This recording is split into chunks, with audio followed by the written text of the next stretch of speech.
ભાવનગરના પ્રખ્યાત તીખા અને ચટાકેદાર લાલ તેવા બટેકા ભૂંગળા બનાવીશું।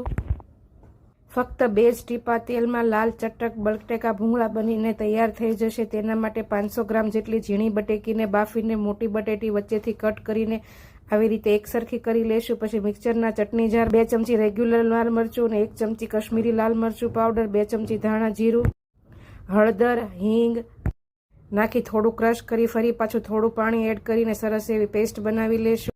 તેમાં મીઠું અને અડધી ચમચી ખાંડ એડ કરી થોડું પાણી એડ કરી સરસ એવી પેસ્ટ બનાવી લેશું। પેનમાં મીડિયમ ગેસની ફ્લેમ ઉપર બધા જ ભૂંગળા તળી લેશું અને તેમાંથી તેલ કાઢી તે જ પેનમાં તૈયાર કરેલી ગ્રેવીને નાખીને 2 મિનિટ માટે થોડું પાણી એડ કરી સાતળી લઈ તેમાં લીંબુનો રસ એડ કરીશું અને બટેટી એડ કરી બધું બરાબર મિક્સ કરીશું। પછી તેને સર્વ કરીશું। પ્લેટમાં પહેલા બટેટી મૂકીશું, તેની ઉપર સિંગના દાણા, લીલા ધાણા, આમલીની ચટણીને ભૂંગળા સાથે ગરમા ગરમ સર્વ કરીશું।